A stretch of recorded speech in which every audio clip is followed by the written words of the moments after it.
Sir document पे एक video बना दीजिए कि कौन कौन सा डॉक्यूमेंट हमें जो है बिहार सीसी के लिए अभी से रेडी कर लेना चाहिए। तो देखिए इसी पे भी वीडियो है, हम लोग इस वीडियो में जानेंगे कि कौन कौन सा डॉक्यूमेंट जो है आपको रिजल्ट आने के बाद बिहार सीसी के द्वारा काउंसलिंग के समय मांग किया जाएगा, और कुछ ऐसे भी डॉक्यूमेंट को यहाँ पर देख लेंगे हम लोग जो कि ज्वाइनिंग के समय में मांग किया जाएगा। और चलिए यहाँ पे इस वीडियो में ये भी देखेंगे हम लोग कि किस तरह से ऑनलाइन आप लोग निवास प्रमाण पत्र, जाति प्रमाण पत्र, आय प्रमाण पत्र और जो क्रीमी लेयर है वो किस तरह से अप्लाई कर सकते हैं ऑनलाइन और उसको प्राप्त कर सकते हैं।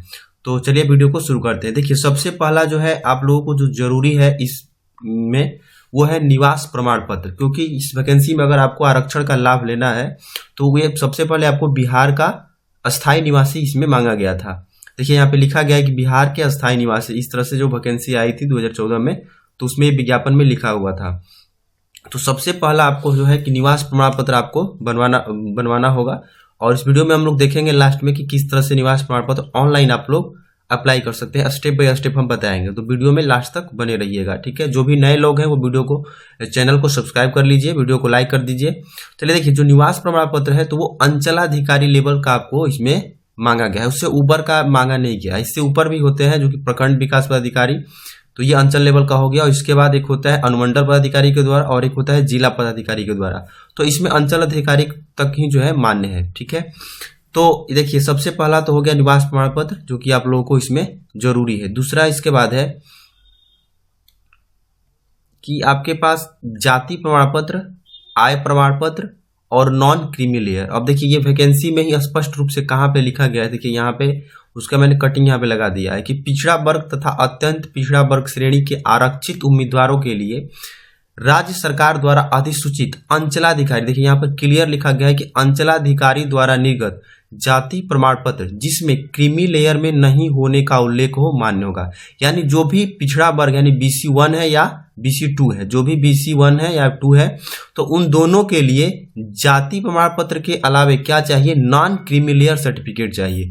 और एक बात क्लियर यहाँ पे सुन लीजिए आप लोग कि नॉन क्रीमी लेयर सर्टिफिकेट तभी बनता है जब आपके पास तीनों ये ऊपर वाले होंगे, यानी निवास आपके पास होना चाहिए, जाति होना चाहिए और इनकम सर्टिफिकेट होना चाहिए, तभी आपको नॉन क्रीमी लेयर सर्टिफिकेट प्राप्त होता है। तो इसे बनवाने के लिए आपको ये तीनों बनवाना जरूरी है, और ये जब बन जाता है तो इसके बाद ये बनता है। तो 10 से 15 दिन तो इससे बनने में लगेगा, और उसके बाद फिर इसको बनने में 10-15 दिन लगेगा। तो अभी से आप लोग इसको बनवाना शुरू कर दीजिए। इस वीडियो में मैं लास्ट में बताऊंगा कि इस सबके लिए, चारों के लिए किस तरह से ऑनलाइन आप लोग आवेदन करेंगे। देखिए अनुसूचित जाति और जो अनुसूचित जनजाति श्रेणी है, यानी जो SC ST श्रेणी के उम्मीदवार है, उनके लिए सिर्फ अंचलाधिकारी द्वारा निर्गत जाति प्रमाण पत्र ही मान्य होगा, यानी उनको नॉन क्रीमी लेयर सर्टिफिकेट बनवाना जरूरी नहीं है। अब देखिए इसके बाद जो सबसे जरूरी चीज आपके पास होना चाहिए वो है 10th का मार्कशीट। तो ये सबके पास होगा लगभग, लेकिन कुछ लोग ये मूल सर्टिफिकेट जो होता है ये अभी स्कूल से वो लोग लिए नहीं होंगे, क्योंकि ये 3-4 साल के बाद आपको मिलता है जब पास आउट होंगे, तो कुछ लोग भूल जाते हैं लेना। तो ये जो जिनके पास नहीं होगा वो लोग अपना देख लेंगे कि आपने स्कूल से लिया है कि नहीं लिया है। जो मेन सर्टिफिकेट होता है और ओरिजिनल सर्टिफिकेट जो कि 3-4 साल के बाद आता है पास होने के बाद, तो 10th का मार्कशीट तो होना ही चाहिए। उसके साथ साथ आपको मूल प्रमाण पत्र भी इसमें मांगा जाएगा, और ये इसलिए मांगा जाता है क्योंकि आपका जो जन्म तिथि है, डेट ऑफ बर्थ है, उसके वेरिफिकेशन के लिए ये अनिवार्य होता है। और इंटर का सर्टिफिकेट यानी 12th का मार्कशीट और उसका भी मूल प्रमाण पत्र, क्योंकि ये 2014 में ही इंटर पास लोगों के लिए था, तो अब तक 7 साल हो गया, तो सबको ये मिल जाना चाहिए, क्योंकि 3 साल के बाद ही ये मिल जाता है। तो आप लोग देख लीजिएगा कि आप लोग कॉलेज या स्कूल जहां से भी पास किए हैं उससे ये लिए हैं कि आप लोग नहीं लिए हैं, ठीक है। तो देखिए ये किस लिए लिया जाता है, क्योंकि इसमें इंटर ही पे ये वैकेंसी थी। तो न्यूनतम शैक्षणिक योग्यता जो है, देखिए यहाँ पे न्यूनतम आयु और अधिकतम आयु। तो सबसे पहले आपको इसके लिए तो मैट्रिक का सर्टिफिकेट हो गया कि हमारा जो आपका बर्थ डेट है उसके वेरिफिकेशन के लिए आपका 10th का मार्कशीट हो गया। और जो इसमें न्यूनतम शैक्षणिक योग्यता मांगी गई थी कि न्यूनतम शैक्षणिक योग्यता यानी प्रारंभिक परीक्षा के लिए ऑनलाइन आवेदन प्राप्त करने की अंतिम तिथि तक अभ्यर्थियों को इंटर उत्तीर्ण होना आवश्यक है। तो इंटर वैकेंसी है, इसलिए आपको इंटर का मूल सर्टिफिकेट और मार्कशीट दोनों आपके पास होना चाहिए। अब नेक्स्ट देखिए, इसको लेकर के बहुत लोग कंफ्यूज है और बहुत लोग डरे हुए हैं, क्योंकि कुछ लोगों का ये जो चीज है वो खो गया है। ये क्या चीज है, तो PT का फॉर्म भरते समय जो चालान आपने बैंक में जमा किया था, तो एक कॉपी आपका जमा हो गया था, और एक कॉपी जो BSSC कॉपी और स्टूडेंट कॉपी था वो आपके पास होना चाहिए। तो इस फॉर्म में देखिए जो 2014 की वैकेंसी निकाली गई थी उसमें क्लियर रूप से देखिए लिखा गया था क्या लिखा गया था, देखिए ये प्रारंभिक परीक्षा के लिए था। इसमें देखिए यहाँ पे डार्क करके ये लिखा गया है कि अभ्यर्थी चालान की BSSC कॉपी अपने पास सुरक्षित रखेंगे तथा मुख्य परीक्षा के परिणाम के पश्चात, यानी जब आपका मेंस का रिजल्ट प्रकाशित होगा उसके पश्चात प्रमाण पत्रों की जांच के समय मांग किए जाने पर प्रस्तुत करेंगे। यानी जब आपका डॉक्यूमेंट वेरिफिकेशन होगा, DV होगा, उसके लिए आपको ये प्रस्तुत करना होगा। और कुछ लोगों को तो पता ही होगा, जैसे कि जो रेलवे का ग्रुप डी और LP टेक्नीशियन का जो ज्वाइनिंग हुआ है उसमें डॉक्यूमेंट वेरिफिकेशन में बहुत लोगों का दिक्कत भी हुआ था। उसमें तो एडमिट कार्ड भी आपको प्रस्तुत करना था, और जिन लोगों ने नहीं प्रस्तुत किया फिर उनका एफिडेविट बनाकर ये बना करके बहुत सा दिक्कत हुआ है। तो आप लोग इसको चेक कर लेंगे कि आपके पास है कि नहीं है।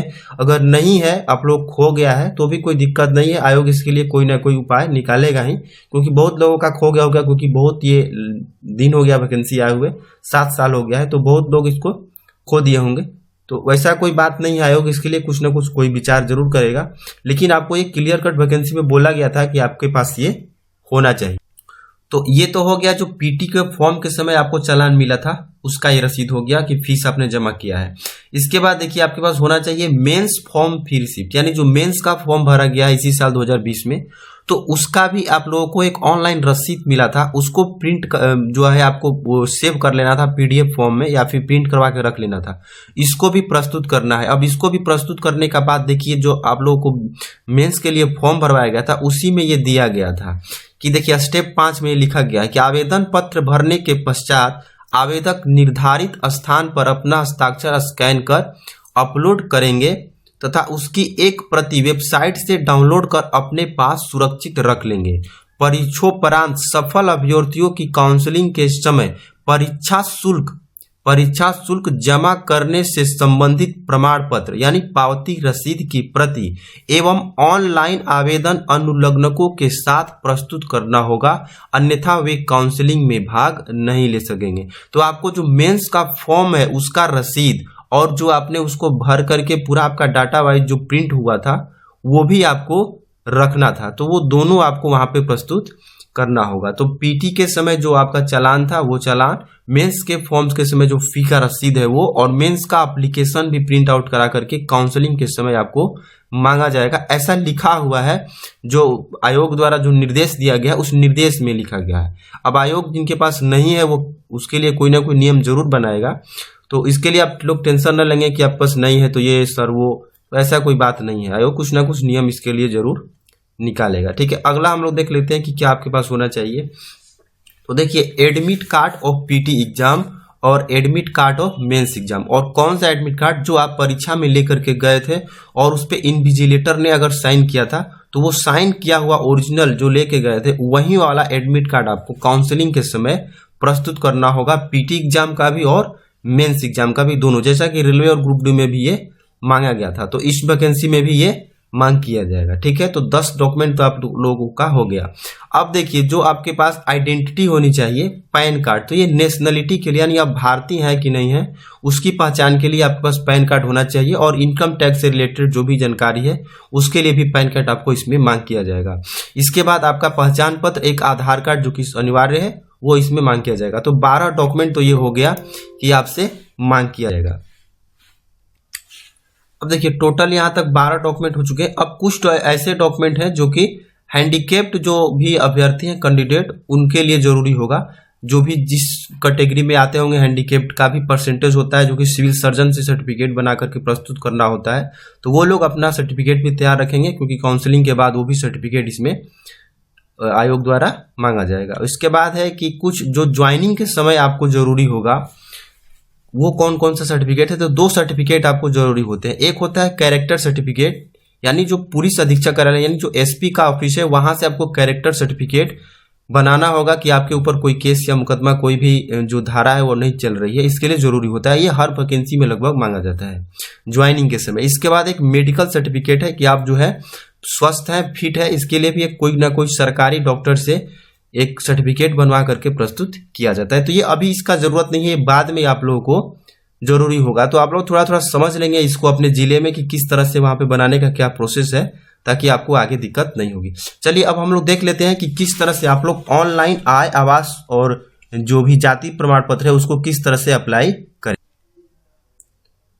serviceonline.bihar.gov.in, ये साइट आप लोगों को खोल लेना है सबसे पहले। अब इसका लिंक जो है मैं आपको कमेंट बॉक्स में और डिस्क्रिप्शन बॉक्स में दोनों में मैं प्रोवाइड कर दूंगा, ताकि आप लोग को आसानी हो, वहां से डायरेक्ट आप लोग क्लिक करके इस साइट पे पहुंच जाएंगे। पहले आप लोग को क्या करना है कि यहाँ पे क्लिक करना है आप लोग ऑनलाइन आवेदन पे। अब देखिए इसमें ऑनलाइन आवेदन पे करेंगे आप लोग क्लिक, तो उसके बाद आरटीपीएस सेवाएं, ये वाली जो आरटीपीएस सेवा है इस पे आप लोग क्लिक करेंगे। अब इसमें देखिए फिर से बहुत सारा आ गया, तो सबसे पहला ऑप्शन ही जो इसमें है कि सामान्य प्रशासन विभाग की सेवाएं, इस पे आप लोगों को क्लिक करना है। फिर आपके पास, तो चलिए हम लोग इस पे आवास प्रमाण पत्र पे क्लिक करते हैं।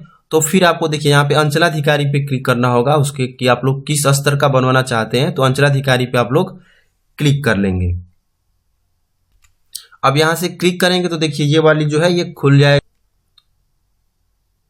एप्लीकेंट नेम, और देखिए इसमें आप लोग इंग्लिश में ही टाइप करिएगा और स्पेस देते जाइएगा। तो जैसे ही स्पेस देते जाइएगा, हर एक नाम, जैसे कि आपका दो नाम है यहाँ पे, middle first name second name, तो दोनों नाम लिख करके आप स्पेस जरूर टाइप कीजिएगा।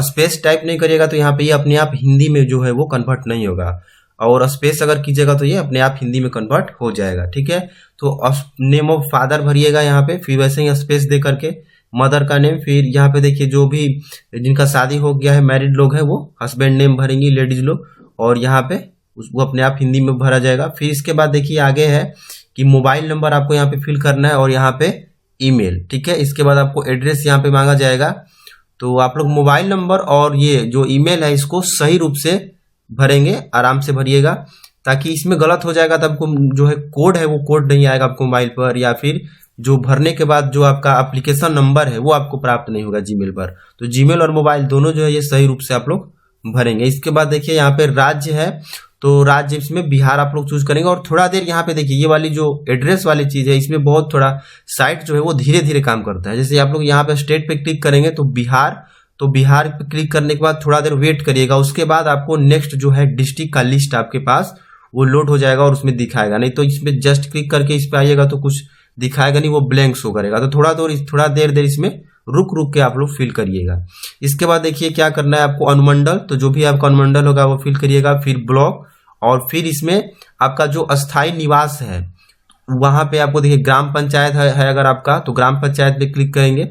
नगर निगम है तो नगर निगम पे, फिर नगर परिषद है और नगर पंचायत है, इस तरह से। फिर आपको यहाँ पे एड्रेस सारा फिल करना है कि ग्राम, मोहल्ला, डाकघर, उसके बाद थाना, पिन कोड, आधार संख्या, और यहाँ से फोटो आपको जो भी लैपटॉप में होगा तो लैपटॉप से आप लोग वहाँ पे अपलोड कर देंगे, या फिर कैमरा से भी डायरेक्ट आप लोग अपना फोटो दे सकते हैं। उस फोटो का कोई ऐसा नहीं है कि वो सर्टिफिकेट पे आएगा, फोटो सर्टिफिकेट पे नहीं आएगा, ये सिर्फ एक वेरिफिकेशन के लिए है। जब आप लोग इस पे क्लिक करेंगे, आधार कार्ड इसमें सबसे सही रूप से फिल कर देंगे, और फिर इस पे जैसे ही क्लिक करेंगे तो आपको एक इस तरह से एग्री करना होगा। ठीक है, इस तरह से एक पॉपअप मैसेज आएगा, वहां पे आप लोग एग्री पे क्लिक करिएगा। ठीक है, और फिर जो है ये आपका फोटो चूज फाइल करके यहाँ से अपलोड करना होगा। फिर इसके बाद जो नेक्स्ट प्रोसेस है देखिए, आप लोग को इसमें अगर वो था पहला वाला जो है ये निवास प्रमाण पत्र के लिए था। यहाँ पे निवास का प्रमाण है अस्थाई, फिर यहाँ पे अस्थाई, ये जो निवास का प्रकार आपको इसमें, और आवेदन का उद्देश्य इसमें आप लोग लिख दीजिएगा निवास प्रमाण पत्र हेतु, इंग्लिश में लिखिएगा, अपने आप को हिंदी में हो जाएगा। ठीक है, और ये देखिए ये अगर आप लोग जाति प्रमाण पत्र के लिए आवेदन करिएगा तो सिर्फ यही वाला डिफरेंस इसी में आएगा, बाकी सब ये ऊपर वाला जो भी है वो सबके लिए सेम है, आय, आवास या जाति, सबके लिए तीनों के लिए सेम है। बाकी ये वाला जो कॉलम है इसमें देखिए वर्ग, जाति, उपजाति, तो इसमें भी आप लोग का जो भी लिस्ट आएगा उस लिस्ट में से आपको इसमें सिलेक्ट कर लेना है केवल। और ठीक है, इसी तरह से फिर आपको इसके बाद देखिए यहाँ पे कोड है, वो कोड डाल करके फिर आपको प्रोसीड करना है। जैसे ही आप लोग प्रोसीड पे क्लिक करेंगे तो आपके आधार कार्ड पर एक मैसेज आएगा, जो मैसेज आपको इसमें फिल करना होगा, यहाँ पे ओटीपी में डालना होगा। और जैसे ही ओटीपी डाल के आप लोग वैलिडेट करिएगा यहाँ पे, तो ओटीपी डालने के बाद वैलिडेट करिएगा तो ये यहाँ पे लिखेगा कि आधार वेरीफाइड, और फिर आप लोग ओके कर दीजिएगा। ठीक है, जैसे ही आप लोग आधार फिल करके ओके करेंगे तो आपका जब भी डाटा आपने फिल किया वो एक बार चेक करने के लिए, कंफर्म करने के लिए बोला जाएगा। तो आप लोग सही रूप से एक बार सब कुछ चेक कर लेंगे कि कहीं कोई दिक्कत तो नहीं है। अगर कोई दिक्कत होगा तो आप लोग क्या करेंगे कि यहाँ पे जो एडिट का ऑप्शन है, इस एडिट पे क्लिक करके उसको सुधार लेंगे, और अगर कोई भी त्रुटि नहीं है तो आप लोग सीधे सबमिट बटन पे क्लिक करेंगे। जैसे है आपको ये यहाँ सबमिट करने के बाद ये जो है आपका सबमिट होगा। अब देखिए सबमिट करने के बाद ये वाला जो रसीद बन करके आएगा ये काफी महत्वपूर्ण है आपके लिए। इसका स्क्रीनशॉट या फिर पीडीएफ रूप में इसको जरूर सेव कर लीजिएगा, क्योंकि इसी में देखिए आपका यहाँ पे आवेदन संख्या, एप्लीकेशन नंबर ये दिया रहेगा। ठीक है, अगर आपका मैसेज या जीमेल पर जो मेल है वो नहीं आता है तो ये वाली जो आपका रसीद है वो काम करेगा। इसी में जो आवेदन संख्या इसी को दिखा करके आपको ब्लॉक पर जा करके वहां से भी ले सकते हैं। और ये ऑनलाइन जो है आपको ईमेल पर भी जब बन जाएगा ये सर्टिफिकेट आपका, तो ऑनलाइन ईमेल पर भी ये भेज दिया जाएगा। और आपको हार्ड कॉपी अगर लेना है तो वो आप ब्लॉक अपना जो जिस ब्लॉक में आता है, जिस ब्लॉक में आप लोगों ने अप्लाई किया है, तो वहां पर जा करके यही नंबर दिखा करके आप लोग उसको ले भी सकते हैं हार्ड कॉपी, तो उसको भी आप लोग जरूर ले लीजिएगा।